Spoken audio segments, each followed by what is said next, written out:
இயேசுவில் எனது அன்பிற்குரியவர்களே, உங்களுக்கு என்னுடைய இதயம் கனிந்த வாழ்த்துக்கள், வணக்கம். அன்பானவர்களே, இன்றைய நற்செய்தி மத்தேயு நற்செய்தி 7வது அதிகாரம் 7-12 முடிய இயேசு சீடரை நோக்கி கூறியது: கேளுங்கள், உங்களுக்கு கொடுக்கப்படும்; தேடுங்கள், நீங்கள் கண்டடைவீர்கள்; தட்டுங்கள், உங்களுக்கு திறக்கப்படும். தீயோர்களாகிய நீங்களே உங்கள் பிள்ளைகளுக்கு நற்கொடைகள் அளிக்க அறிந்திருக்கிறீர்கள். அப்படியானால் விண்ணுலகில் உள்ள உங்கள் தந்தை தம்மிடம் கேட்போருக்கு இன்னும் அதிகமாக நன்மைகள் அளிப்பார் அல்லவா? அன்பானவர்களே, கடவுள் எவ்வளவு இரக்கமுள்ளவர்! தீயவர்களாகிய நமக்கு அவர் எந்த நன்மையும் செய்யக்கூடாது. காரணம், நமக்கு தகுதி இல்லை, நாம் பாவிகள். கடவுளுடைய அன்பிற்கு பிரதி அன்பு காட்டாதவர்கள், அவருக்கு உண்மை உள்ளவர்களாக வாழாதவர்கள்.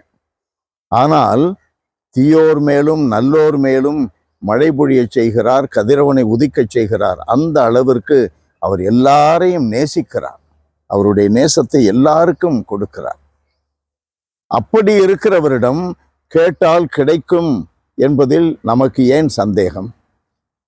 காலம் கடந்து போகிறது, எதிர்பார்த்த நன்மை கிடைக்கவில்லை என்பதற்காக கடவுளிடம் கேட்டது கிடைக்காது என்று நாம் நினைக்கக்கூடாது. காலம் கடந்தால் நமக்கு இதைவிட பெரிய நன்மையை கொடுக்க அவர் தயாராக இருக்கிறார்.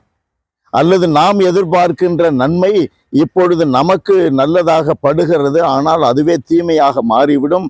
ஆகையினால் காலம் கடத்தி அவருடைய நேரத்தில் நமக்கு வேறு நன்மையை, நாம் எதிர்பார்க்காத மிகப்பெரிய நன்மையை அவர் செய்கிறார். கொடுப்பது அவருடைய இயல்பு.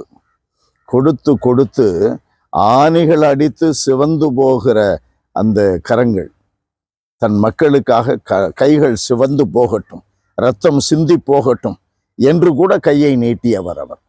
நமக்கு நீட்டாமல் இருப்பாரா? கொடுப்பதற்கு நீட்டாமல் இருப்பாரா? இரத்தத்தையே கொடுத்தவர் நமக்கு சாதாரண நன்மைகளை, இந்த உலக நன்மைகளை கொடுக்காமல் இருப்பாரா? ஆன்மீக நன்மைகளை தராமல் இருப்பாரா? தருவது அவரது இயல்பு. நாம் பெற்றுக்கொள்ள வேண்டும், கேட்டு பெற்றுக்கொள்ள வேண்டும். எல்லாம் வல்லவரே, எங்கள் இறைவா, உம்மை போற்றி புகழுகிறோம். அன்பின் கடவுளே, எவ்வளவு காலம் கடந்தாலும் கேட்டது கிடைக்கும் என்ற நம்பிக்கையை எங்களில் உருவாக்கும். காலம் கடந்து போக தொடர்ந்து கேட்டுக்கொண்டே இருக்கிற எங்களுக்கு கேட்டதை விட மிக பெரிய நன்மை காத்திருக்கிறது.